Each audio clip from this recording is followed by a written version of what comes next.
அஸ்ஸலாமு அலைக்கும். எல்லாரும் எப்படி இருக்கீங்க? இன்னைக்கு மணக்க மணக்க ரொம்ப ஈஸியாக செய்யக்கூடிய கேரளா ஸ்டைல் நெய்ச்சோறு தான். செய்யலாமா? இன்னைக்கு 1/2 கிலோ ஜீரக சம்பா ரைஸ் தான் எடுத்திருக்கேன். குக்கரில் 2 டேபிள் ஸ்பூன் நெய் எடுத்துக்கோங்க. 50லேருந்து 70 ml ஆயில் சேர்த்துக்கோங்க. நான் இன்னைக்கு கோகோனட் ஆயில் தான் யூஸ் பண்ணியிருக்கேன். நீங்கள் நார்மல் ரீஃபைண்ட் ஆயில் கூட யூஸ் பண்ணிக்கலாம்.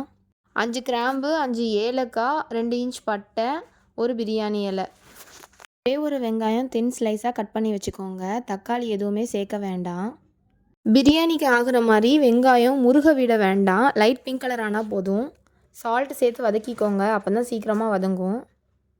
ஊற வைக்க வேண்டாம், அரைக்க வேண்டாம். 2 விசிலில் ரொம்ப ஈஸியாக பண்ணிடலாம். 5 பச்சை மிளகாய் சேர்த்துக்கோங்க. காரம் வேணுன்னா எக்ஸ்ட்ரா ஒன்று கூட சேர்த்துக்கலாம்.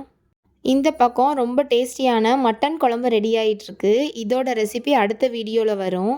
இஞ்சி பூடு பேஸ்ட்டு 2லேருந்து 2.5 டேபிள் ஸ்பூன் சேர்த்துக்கோங்க. பச்சை வாசம் போகிற வரைக்கும் நல்லா வதக்கி விட்டுக்கோங்க. வதக்க வேண்டிய பொருட்கள் அவ்வளோதாங்க. கழுவி வச்ச 1/2 கிலோ ரைஸை எண்ணெயோடு சேர்த்து 2 நிமிஷம் வதக்கிக்கோங்க ஹை ஃப்ளேமில். ஊற வச்சிங்கன்னா 1க்கு 1.5 தண்ணி சேர்த்துக்கோங்க. இது ஊற வைக்காமல் இருக்கிறதுனால 1க்கு 2 சேர்த்துருக்கேன். கடைசியாக உப்பு ஒரு தடவை செக் பண்ணிவிட்டு தேவையான அளவு உப்பு சேர்த்துக்கோங்க. அவ்வளோதான். இந்த ரெசிபி உங்களுக்கு பிடிச்சிருந்ததுன்னா நம்ம சேனல் ஹாப்பி டியூபை சப்ஸ்கிரைப் பண்ணிவிட்டு உங்கள் ஃப்ரெண்டுக்கு ஷேர் பண்ணுங்கள். புதினா தேவையில்லை. ஒரு கைப்பிடி நிறைய மல்லி இலை மட்டும் சேர்த்தா போதும். மூடி போட்டு மூடிடுங்க. ஹை ஃப்ளேமில் 2 விசில் வச்சு இறக்கிடுங்க. எண்ணெயில் கிஸ்மிஸ், முந்திரி பருப்பு வறுத்துக்கோங்க. பாதாம் இருந்தால் சேர்த்துக்கோங்க, இல்லைன்னா ஆப்ஷனல் தான். அப்புறமா ஒரு வெங்காயத்தை நீல வாக்கில் கட் பண்ணிக்கோங்க.